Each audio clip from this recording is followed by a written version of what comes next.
And we are back, everyone. It is, what are we heading into, week 11 here? Last week was kind of a wild one. We had a lot of very concentrated chalk.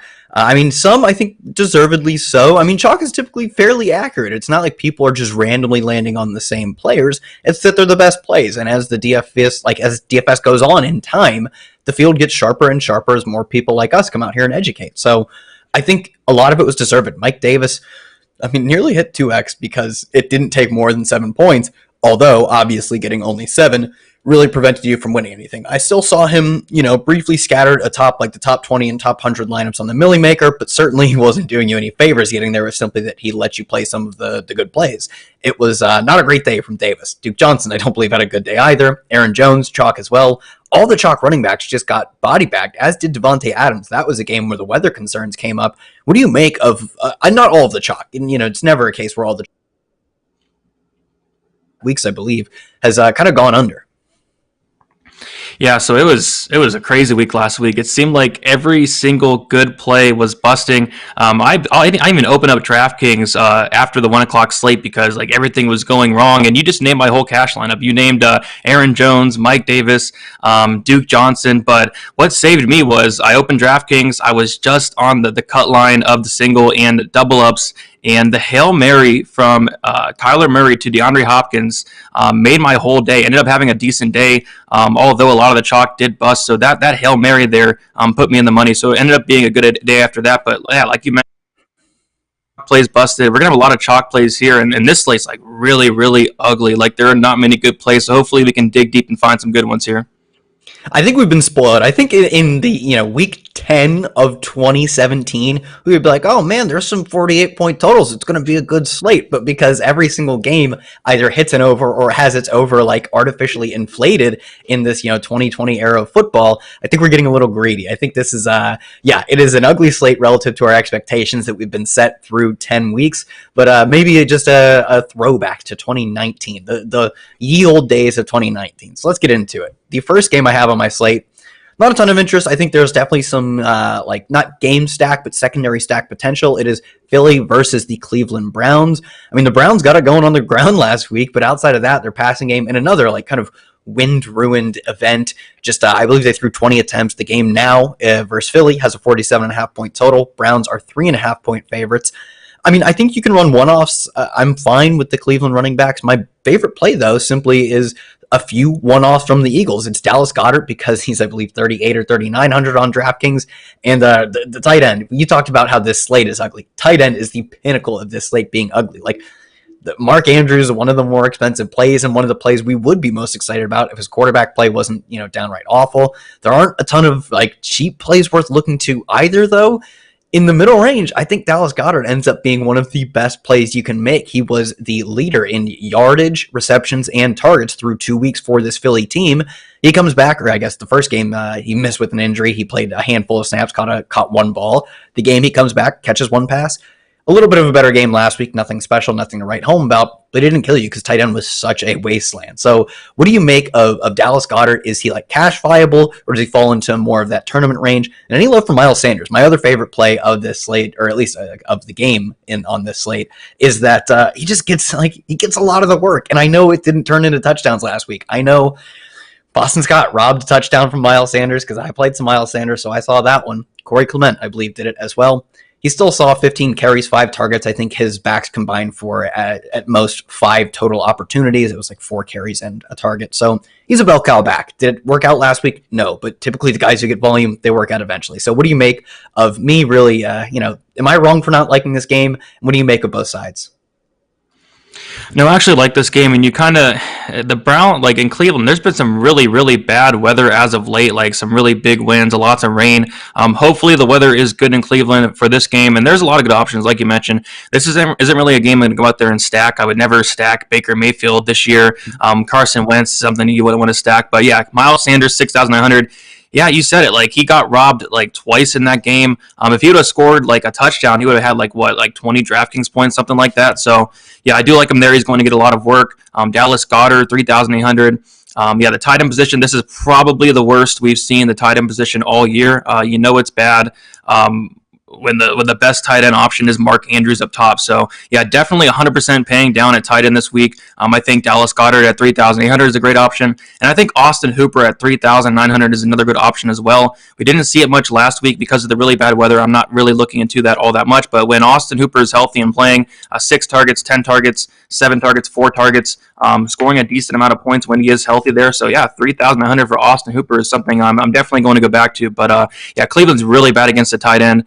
Cleveland's passing defense isn't really good in general, so Goddard at 3,800 is something I'm looking at. Other than that, nothing too much sticks out to me.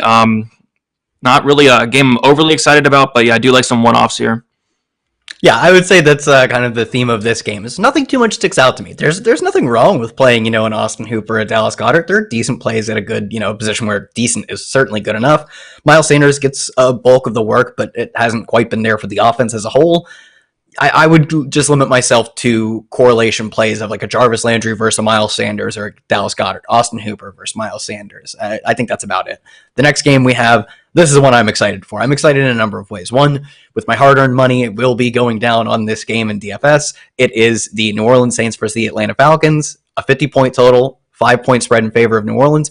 But number two, I'm just excited to see what happens with Jameis. I mean, the last time we saw Jameis, he was out there, literally the last time I believe it was the overtime game of week 17 that ended in a pick six, if I have that all correctly, because it was either the record for pick sixes or overall interceptions or something like that. And that's the Jameis I want to see, baby. And I don't think like this Tiger is not changing his stripes anytime soon. Do I think maybe his ADOT comes down from him being from 2016 to 2019, he's the only quarterback with an ADOT above 10 in multiple seasons. He did it in every single season. There were 11 other seasons with quarterbacks ADOTs over 10, at least, I believe, 15 attempts per game over a full season. He did it 4 times, all 4 times. It is just in his blood that he is going to be aggressive, throw downfield, and that is great for fantasy. Even if it is overly aggressive for actual NFL terms, it's been awesome for fantasy. Do I think he is quite so aggressive in a new system? No, but do I also think that he will look different from Drew Brees substantially? Yes, I think that's exciting for Michael Thomas, who we've only really ever known him as this incredibly volume-laden slot guy who's very good at that. But I think he can be more than that. He has, in 4 years, I think over the same time frame, basically from 2016 to 2019, 28 catchable deep targets per Pro Football Focus. He has 28 deep catches. He has caught every single one of his deep balls because he's just as good 25 yards downfield as he is 5 yards downfield. It's not like he is Jarvis Landry or Danny Amendola. It's just the way this offense uses him. If they had chose to use him as a intermediate to deep threat, like a DeAndre Hopkins potentially, he would be just as good at that. And if Jameis is going to use him like that, I think he will have the spiky Chris Godwin style upside and potentially more volume because Chris Godwin had better players to compete with for targets. So I love me a little skinny stack of Jameis Winston and Michael Thomas. How do you think Winston affects this lineup? Yeah, so I'm just like you. I'm really curious to see how Winston performs because last year, the dude was a fantasy monster. Threw the ball a ton of times, got a ton of yards, got a ton of interceptions, which was always funny. And yeah, you mentioned it. His last game, he threw a pick six, classic Jameis Winston there. But yeah, when I first opened DraftKings and looked at the salaries there, what really stuck out to me was the $5,900 price tag of Winston there because there are so many great options. Well, one great option you can stack it with Michael Thomas. You can also stack it with Kamara. I'm assuming he's going to be passing it down to him as well. So yeah, Kamara at 9,200 I think is going to be fairly popular. A great cash play you can go always to every single week. Michael Thomas 7,300. He hasn't been great as of late. It's still weird seeing him there at 7,300. I know there's no more Breeze for a couple weeks here, but you'd think that Winston could definitely get him the ball like he did to Mike Evans, Chris Godwin last year. So yeah, I really like that stack there. And great run back options. Julio Jones 7,500. And even on the other side, Matt Ryan, I like him as a stacking option, someone who throws the ball a ton. I like the salary at 6,300. Great stackable options. I think Ridley might be coming back as well. It's just a game in general that I'm going to have a lot of ownership to. Also on the Atlanta side, Hayden Hurst at 4,400, a tight end that does get a lot of targets. Decent matchup against New Orleans. So overall, I'm going to have a ton of ownership on this game. Hopefully it doesn't go too over-owned, but yeah, I like it a lot. One of my favorite games here.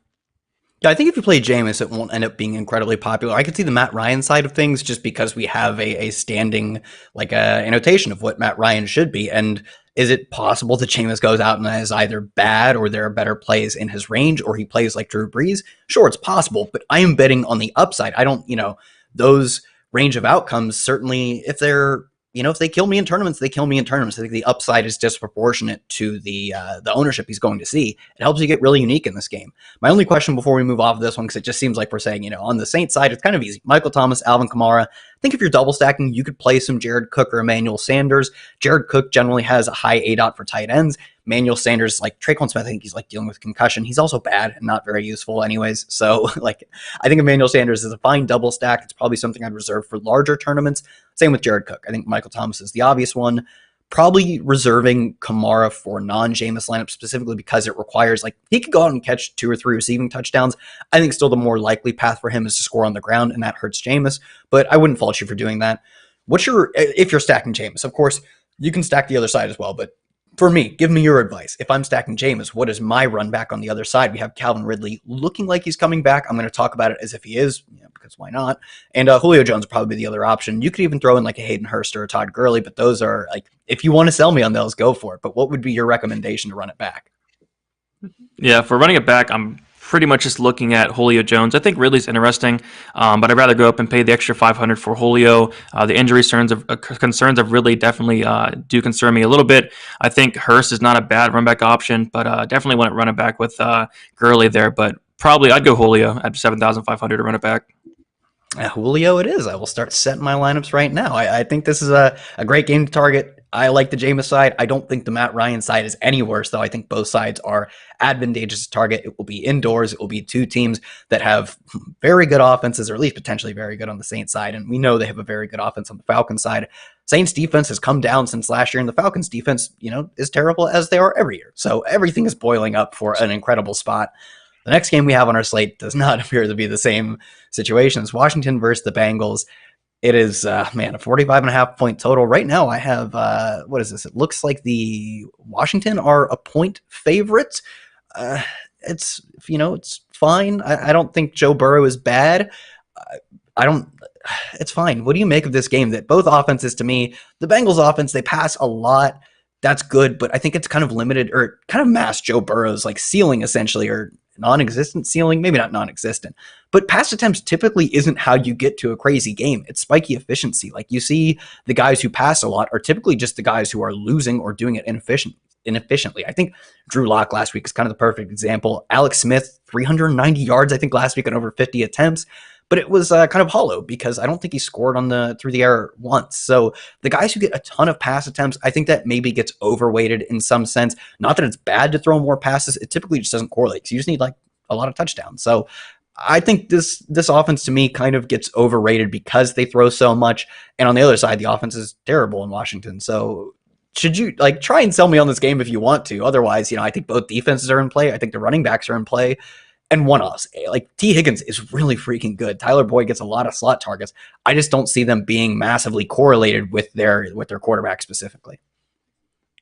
Yeah, I definitely agree. I mean, Joe Burrow throws the ball a ton of times. It's something you definitely have to look at, especially for his price tag of $5,500. He has decent stacking options. T. Higgins, $5,900 is something you can go with. AJ Green, it's so ugly, but $3,600. It's crazy to see AJ Green at this price, but you really can't trust the dude. So probably not going there. Not something I'd honestly stack. Probably just one-offs for me.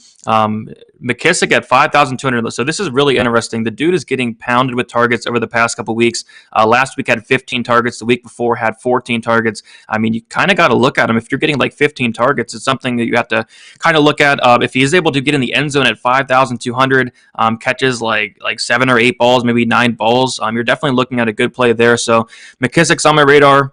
Terry McLaurin, 6,100 is always on my radar. The dude, again, gets pounded with targets, 9 targets in week 10, 8 in week 9, 11 in week 7. The dude gets targeted a ton. Very, very talented wide receiver. Maybe not the best quarterback throwing to him, but he does get a lot of targets there. And other than that, this game is probably ugly, just one-offs for me. Logan Thomas, 3,300. Somebody got touched on a lot just due to the fact that the dude gets just about 6 targets per game. Good matchup against Cincinnati. 6 targets last week, 6 targets the week before. You don't need much at 3,300, and especially on a slate where the Titans are very, very bad. I don't mind going down and getting Logan Thomas here. So that's something I'm looking at, but it's not a game I want to stack, really. With both quarterbacks, I'm not too interested in.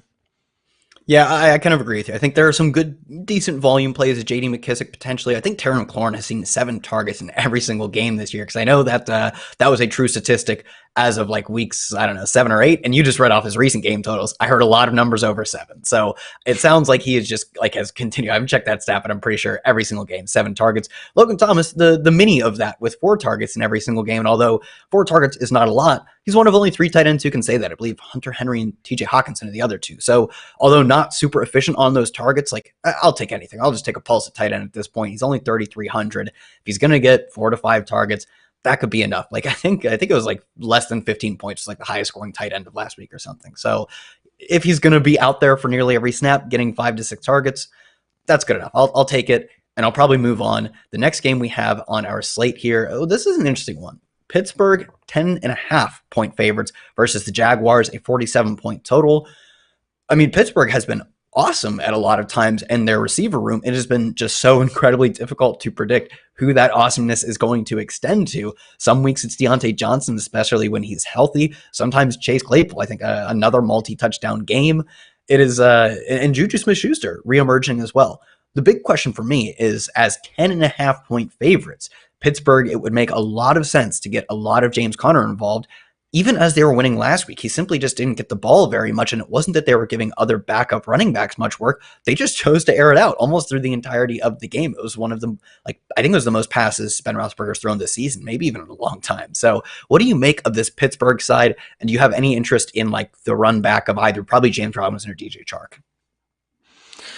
I mean, I think it's interesting. I think maybe a Ben Roethlisberger stack could be interesting, but yeah, I really like these Pittsburgh receivers, and the problem is I like all 3 of them. It's so hard to pick which one's going to do good. I think they even all could do good. I think last week every single one of them got a touchdown, so that's definitely possible here against a really good Jacksonville matchup. And you mentioned they're 10-point favorites, but I really don't think that matters. Like Ben Roethlisberger loves to throw the ball. They haven't been really using James Conner as much. I guess if I had to pick one wide receiver out of all 3, it'd be Deontay Johnson. When he's on the field, he gets a ton of targets. The dude's a beast. The problem is the injury concerns, but he's been healthy as of late, doing very well as of late as well, getting 11 targets last week, 10 in week 9, scoring 26 DraftKings points last week. But yeah, all 3 of these receivers are good. It's just if you're doing one lineup, which one do you use? The lean is Johnson just for the price savings and due to he's going to get a lot of targets, but really you can't go wrong with any of them. I think a tight end, Eric Ebron's not a bad look. He gets a decent amount of targets against this Jacksonville defense, but really I'm just looking at these receivers. If I am playing multiple lineups, I'll kind of switch them up, but if I'm doing one, I'll probably lean towards the Johnson just due to the price and due to him getting a ton of targets. Any interest in the run backs? I don't know. DJ Chark is fine. I know he didn't see a lot of work last week, but I still think we should project him to be the number 1 receiver on this team. I don't think there's any reason to believe otherwise. I think both Keelan Cole and Chris Conley out-targeted him. I don't think that should be projected going forward. It's more that he just has a less tenuous grip on the number 1 role than, DeAndre Hopkins or whatever. That's fine. I think as long as you bet on the long-term outlook of volume, you'll tend to be right more often than not. So I think DJ Chark is maybe my preferred run back, specifically because I don't know how this team as 10.5-point underdogs, I mean, that could easily get covered and be a 1 touchdown game throughout. But if Vegas is right, and this is supposed to be a bit of a blowout, I'm not sure how they could commit to the run. Do you have any interest in James Robinson? I will note that I believe Chris Thompson was put on IR. They really have like no one else getting any work. So he could be in some sense game script proof, but he also will be popular per the ownership projections I've looked at. I was actually expecting, Robinson to go a little bit under owned, so that's kind of interesting there. If the ownership does go down towards the end of the week, I'll definitely have a look at Robinson. If he does gain some ownership, I'll probably just go elsewhere. Other run back options you mentioned at Chark. Other than that, nobody really sticks out to me. Cole had a really good game last week, 3,800. Other than that, probably Chark or maybe Robinson if that ownership does come down by the end of the week.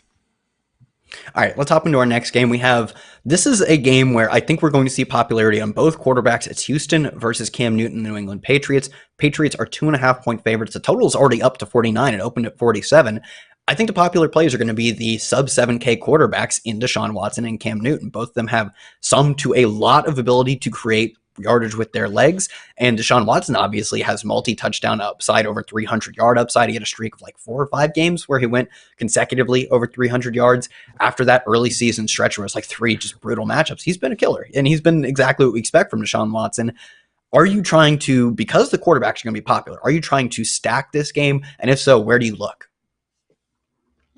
Yeah, I like this game from both sides here. So Deshaun Watson is really interesting, as we know. In Cleveland, really bad weather. People are probably going to look at the box score, see 14 points, probably shy away there. I hope, because I really like going back to Deshaun Watson. I'm not overly concerned about this Patriots defense, and I just really like the stacking options. Brandon Cooks 5,200. I still think this guy is way too cheap, getting more targets than Fuller. I think they even priced down Fuller. I think Fuller 6,200. So I think both of them are definitely in play. On the other side, I really like the run back option of Jacoby Myers, 4,900. I think that's way too cheap. Cam Newton's number one target there, getting 7 targets in week 10, 14 in week 9, 10 in week 8. He's getting a ton of volume and doing very well as well. So Edelman's still out. Harry's back, but Harry's not doing anything, so I'm not worried about that. And I just think it's way too cheap. If you do want to stack Cam Newton with Myers, I don't hate it. Cam Newton as a cash play, I don't hate it for the rushing yard upside, for the rushing touchdown upside, and I don't think Houston has the best defense as well. So I kind of like this game from both aspects. I'm really curious to hear the ownership. Do you think the Watson stack's going to be popular? So I was looking at ownership, and Deshaun Watson came in as a top 5 price quarterback. His receivers weren't particularly popular. They weren't completely unowned. I think it was in the range of like low double digits in that like 10 to 15% range, maybe not even 15%.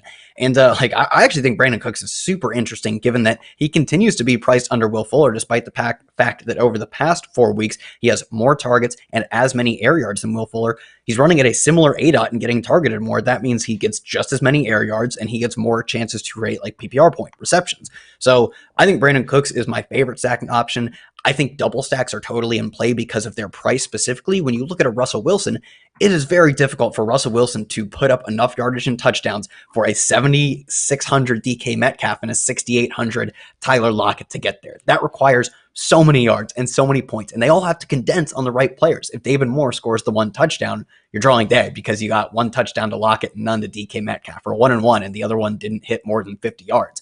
It's not really the case when your receivers are like mid 6K and mid 5K or whatever. So in that case, you need, 80 yards and a touchdown from one and a 100-yard bonus from the other. And you don't even necessarily need them to score to get like 130 and 7 catches or something. So I think because their prices are so in check, the whole trio of them, really, the quarterback and the receivers, I'm absolutely fine double stacking. I'll have single and double stacks of these guys. And on the other side, you named it, Jacoby Myers. I mean, you could have said heading into the last time they played that, well, N'Keal Harry's back, that's a concern. Damiere Byrd still runs as many, if not more routes.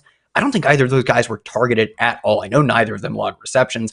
None of the pass catchers outside of Jacoby Myers and Rex Burkhead logged over, I believe, 2 targets in that game. It is the Jacoby Myers show, which is, I mean, if you told me it was going to be the Jacoby Myers show in week 2, I would ask you who and for what team. But now we know it's Jacoby Myers and the New England Patriots. So such an easy run back. I think he's fairly obvious as the run back. And this game is one of my favorites to target because although the quarterbacks are fairly popular, the receivers aren't. And that tells you that there's not going to be a lot of stacks. So I know I'm still building unique and leveraged lineups by stacking. For me, it's mostly Deshaun Watson side, but I think Cam Newton, even as a single stack with Jacoby Myers, and probably only Jacoby Myers, is a very viable play. So it sounds like we're both in agreement. Any last thoughts on the running back specifically? Any love for like a Damian Harris or Duke Johnson, assuming David Johnson isn't back yet? I don't think I have an update on him. Yeah, I think I read that they put David Johnson on the IR, so I don't know if he's going to come back. Duke Johnson, 5,400. He screwed a lot of people last week. I mean, including me, 5.4 DraftKings points. The dude was 5,000 on DraftKings. They priced him at 400. I don't think a lot of people are going to go back to him, so that kind of intrigues me there.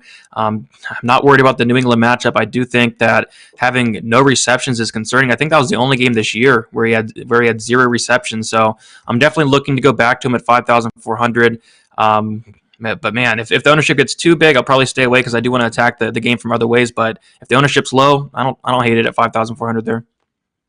All right, let's hop into our next game. I believe this game is, it didn't look like it opened with a line. Not sure exactly why, but it's Baltimore versus Tennessee. Now I have Baltimore 6.5-point favorites, a 49-point total. I mean, I've been every lineup, every slate. I build at least a few Lamar Jackson lineups, and boy, can I tell you, it has not been a money-making machine like I thought it would be. I see these low prices, or at least lowered prices on the Ravens. I see low ownership, and I think, oh, well, I'll just make a ton of money playing Lamar Jackson. Hasn't been working out. Am I stupid for probably, again, going back to it this week? Maybe a little bit. I don't know. Like it sucks so bad. Like Lamar Jackson, he was the man last year. Every single week, it was pretty much a must-have in cash. The dude was fantastic, but this year is like a complete, difference from last year. Like he's not the passing game's not there. The receiver Marquise Brown's not doing great. The tight end Mark Andrews isn't doing great. The offense isn't looking great. So yeah, it's hard to go there. But yeah, seeing him at 7,300, seeing him at a very low ownership, it's always going to be intriguing. Could this be the week he breaks out? Maybe. I don't think Tennessee's defense is all that great. Could he get it together for one game? I think the rushing yard upside's still there. It's just he's getting nothing done through the passing game at all. I don't know. Maybe I'll have a couple in there, but it's really hard to go there. And other than that, like this game is not something I'm overly excited to play. Firsker 2,500 as a punt tight end. Other than that, like this game is pretty ugly. So yeah, if you want to have some Lamar Jackson shares, maybe this could be the week he breaks out. And when he does break out, he's going to be very low owned. So if you do that. I think it could work out, but I don't know if I'm going to go there too much. Yeah, at this point, it doesn't feel like when he works out, he's going to be low owned. It's if he works out because I don't know, Yes. man. Maybe it doesn't ever happen. We're getting a lot of air yards, like I believe top 15 or 20 target share, top 10, or at least as of last week or 2 weeks ago, top 10 air yard share for Marquise Brown. When your offense doesn't actually allow you to connect on those, they're hollow. So I'm going to keep going back to it. I will report back to you next week how much money I've lost on it, but it does seem like at this point that I am just praying that Lamar Jackson is able to find the juice that he had last season. Maybe he can. This Tennessee defense has kind of just gotten beaten up by every single one of their opponents. Does it matter if Lamar Jackson just can't find his accuracy? Probably not. But I'm going to keep holding with my handful of over the field shares of Lamar Jackson. The run back options are interesting. Like you said, you could punt play with Ferkser. AJ Brown has quietly been out targeted in a number of games by Corey Davis. A bit concerned about that. I think Derrick Henry is maybe a little interesting. We saw him get going against Baltimore in their playoff game. Maybe potentially they try and establish that run again. And he's going to come in at low owned. That's maybe the thing that I find most interesting about this game. It has a reasonable total. It has like high ceiling guys, and no one seems to be on them. So I don't mind going with a little bit of like a Corey Davis or AJ Brown. Not a ton of interest because they've been splitting work a little more evenly than I thought they would. Maybe go to like a Derrick Henry, Marquise Brown, Lamar Jackson stack. So I have some interest, but it's simply for the upside at this point. You just have to understand that when you play, like when you join me in my Lamar Jackson stacking ventures, you're not going to make a ton of money on every week. It's hopefully that the 1 week that it hits hard, and you bank something that week. And I'll keep chasing that dragon. The next game we have is Carolina versus Detroit. Right now, I have a -1 line and a 49 total. I'm not sure if you can even find that anywhere because we have potentially quarterback trouble on both teams.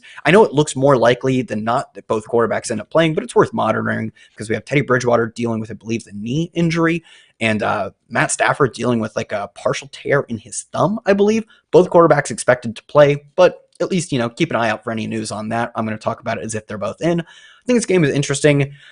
Maybe depending on how the week goes for Teddy Bridgewater, I could find myself stacking them because we still have it. I believe 6,400, maybe either 64 or 68. I don't know why those two numbers are sticking out to me. Mike Davis, and he is now coming off just a stretch of brutal games. Last week, didn't get a ton going and got hurt. He came back into the game with a pretty heavy wrap on his hand. It was a thumb injury. He's expected to play with Christian McCaffrey out. Can you go back to Mike Davis, or are we just done with this guy? I mean, it's really hard to. 8 points in his last 4 games there, so he hasn't got nothing going at all, and he definitely screwed a ton of people last week. The dude was, 4,000 on DraftKings.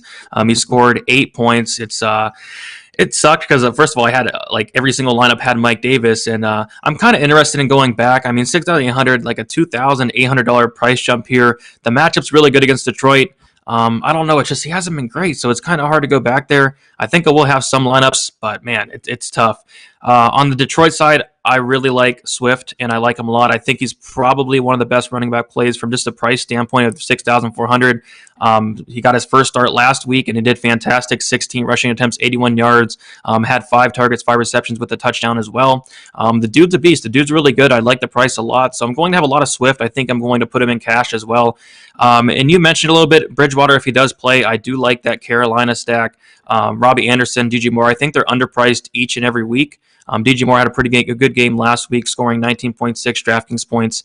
I think it was like 5,100 last week, so they priced him up a little bit, but still, I think these guys are still way too cheap here. I think the stack's going to be very easy to fit into your lineups, and there's some decent run back options as well. Galladay might come back.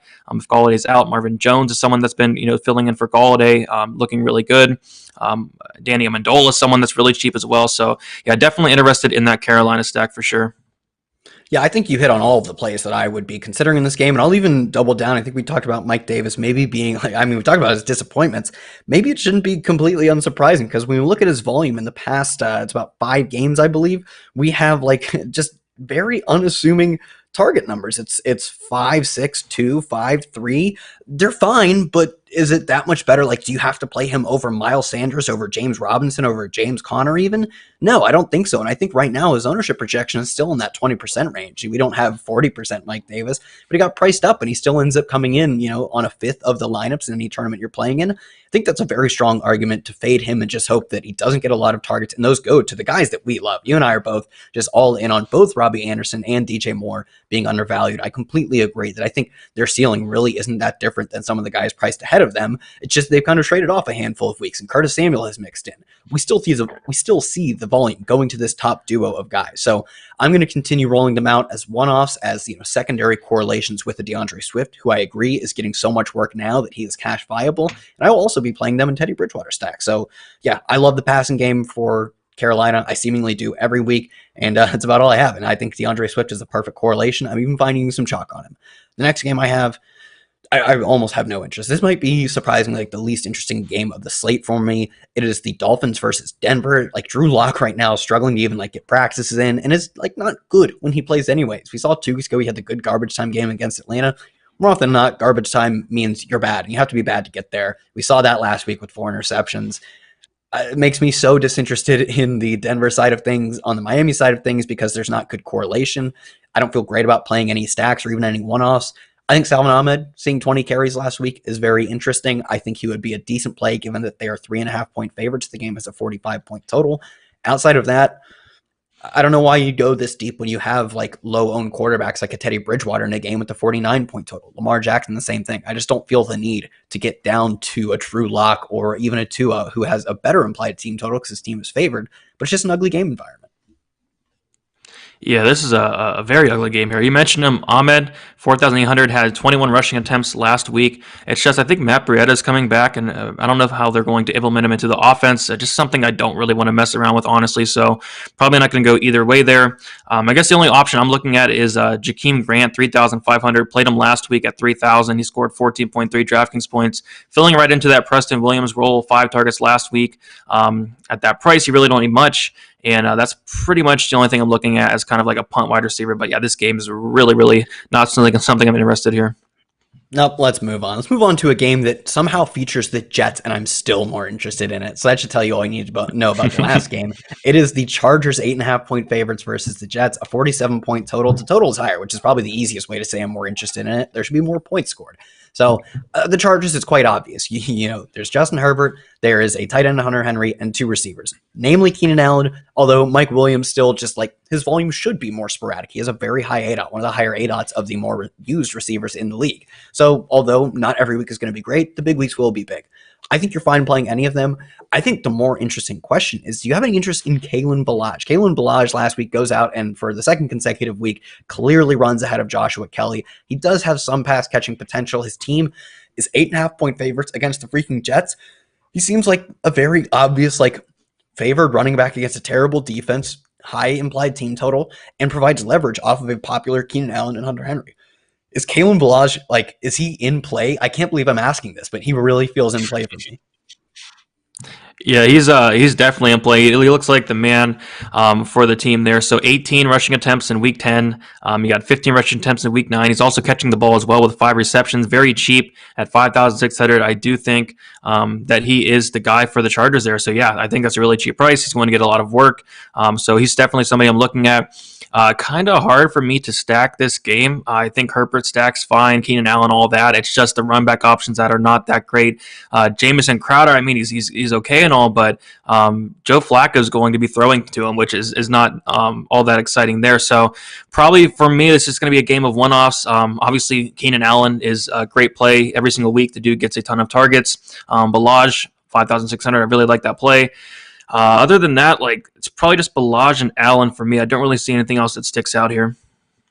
Yeah, I'll try and sell you on this one. We've got right now Denzel Mims, I believe, is 3,300 in his 3 games this year. He missed the early part of the season with, I believe, like double hamstring injuries. 7 targets in his first game of his NFL career, not even first game back. First game of his career, 3 targets, then 8 targets. I believe his 8 targets led the team. He has a 14.3 at that. Means he's racking up a decent amount of air yards. And although Joe Flacco not very good, we saw I think this is probably true of any professional quarterback outside of Ben DiNucci, who never forgive Ben DiNucci for what he did to the Dallas Cowboys that week. Any quarterback, given that they're going to, play aggressive and throw deep, has a good enough upside to get his receivers there. I'm not playing Joe Flacco, I promise, but I do think if he's going to, and he right now is one of the higher ADOT, higher deep pass percentage guys, I think that bodes well for someone like a Denzel Mims at 3.3K. I think he's an interesting run back option with either of Kalen Balaj or your Justin Herbert stacks. I wouldn't go crazy and do the double run back or anything, even though both him and Perriman are cheap. I think it's simply the price point of it. Was the same thing when we had like Mims and Braxton Berrios against the Chiefs. It's that you get even a modest amount of correlation. If you just get a handful of extra pass attempts, you only need a few receptions to come for like a good Denzel Mims game. If we were looking at Jamison Crowder is actually the perfect example. I don't want to invest that much of my salary into someone catching passes from Joe Flacco. When it's only 3,300, I implore you to take a look at Denzel Mims. Yeah, I definitely like it. Cheap pump play there, 3,300. And actually do like Mims, but you mentioned Joe Flacco throwing to him, but at 3,300, it really doesn't matter who's throwing to him. That's really cheap there, so he doesn't need much. Yeah, it doesn't take much, and that's the important thing, is you don't need a ton of points to get there, and he correlates well with the play I like in Balaj, but I think if you're playing Herbert, you should have the same philosophy. Let's move on to our next game.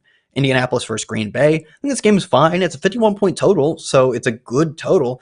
It's simply that, one, I'm kind of surprised Indy are 2.5-point favorites, so I don't know even what to make of that, though, because how do I actually find access to their points? Do I do it with Jonathan Taylor? It would seem almost certainly not.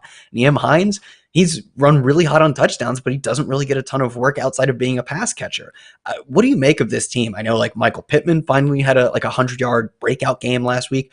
Are we sure he's the number one receiver? I kind of think he is, and he would be the way I would access this game, but I feel not that confident that I'm picking the right guy in my confidence in Pittman. Yeah, like you mentioned, like 2.5-point favorites. The Colts are. It's really interesting because who's going to score for them? It's a really ugly offense, especially for fantasy. I guess on the Packers side, I do have some interest. Lazard's coming back. Somebody I really like at 4,600. I think the double stack of Rodgers, Lazard, and Adams is very interesting. Adams is obviously a beast. Don't really need to get much into it. The dude gets a ton of targets each and every single week. So I'm kind of thinking maybe a Rodgers, Lazard, Adams stack, running it back with Pittman. But other than that, not too much interest in this game. Aaron Jones is interesting. I mean, not the best matchup in the world. He did screw a lot of people last week. Not such a good game, but I do think he'll be lower owned than like a Kamara, than like a Cook, some of those guys. So just for that reason, I do think he still has that upside. It was just weird seeing him like in the first half of that game, like they were not using him whatsoever. I don't know what's going on. Is he hurt? He's not questionable or anything, so I don't really get that. But I'm kind of interested in going back at him. I think he's going to be very low owned this week. Yeah, I agree. You found the play that I want to talk about most. It was just Aaron Jones. Yeah, I think last week, could it have just been an enigma? Sure. And do I think people just underestimate how much there is like a randomness to, Jamal Williams got on the first or second drive and he played well and they kept him on? Like if Aaron Jones stepped in on that first drive or whatever and had a good game, he might not have come off the field at all. So I think there's a certain amount of randomness that is to be completely, maybe misunderstood. I think we should be completely appreciated that like at any given game, if you're going to get Aaron Jones, like Aaron Jones at low ownership and a decent price, I'm just going to keep playing him, especially when his team has a modest 24 implied team total. It's not bad. It's in a game that should feature a lot of points. I think the correlation play for me would be Michael Pittman.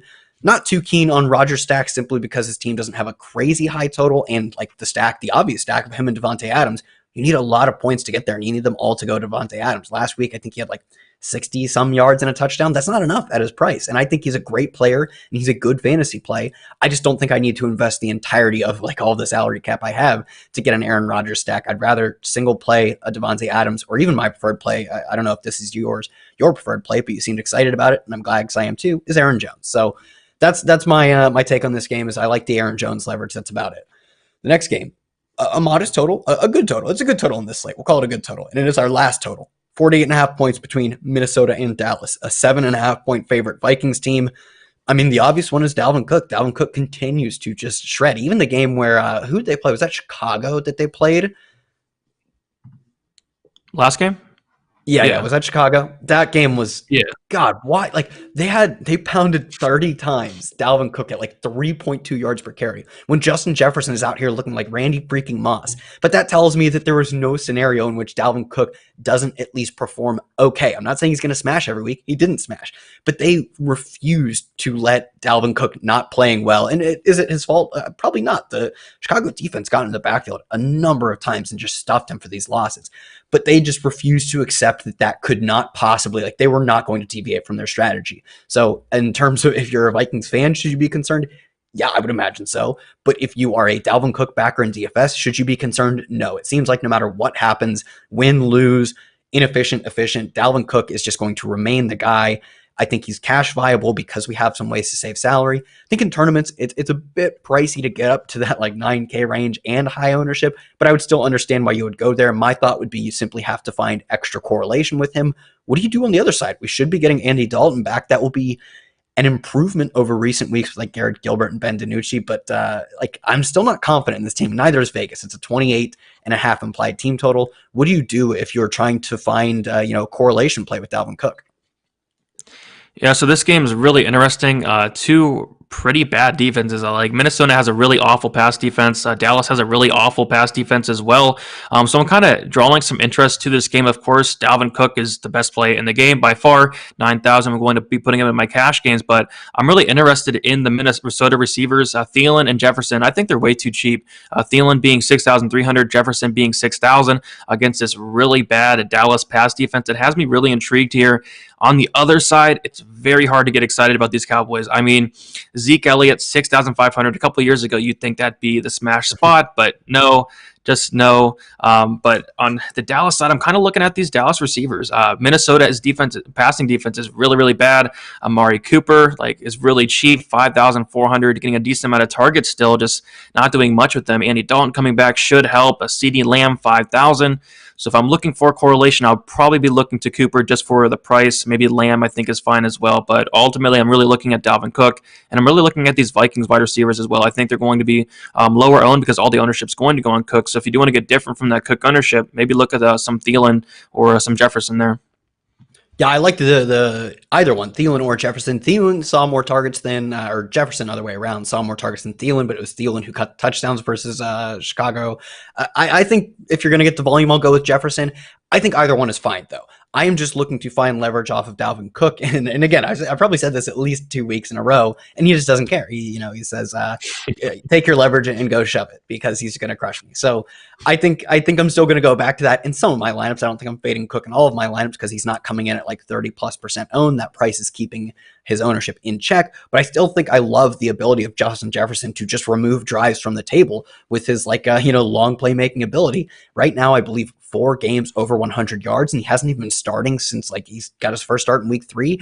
The record is 7 100-yard games for a rookie, and he's over halfway there. He's halfway to beating the record in about half the season. So it'll be exciting to see what he does down the stretch, and if he can finally defeat some Dalvin Cook lineups on a main slate. I know he did it. Him and Thielen did it on the Island game. Let's see if they can do it on a main slate. So for myself on Twitter at Kyle Tweets here, for Brady at DFS_numbers. Everyone, thanks for tuning in. We will catch you next week.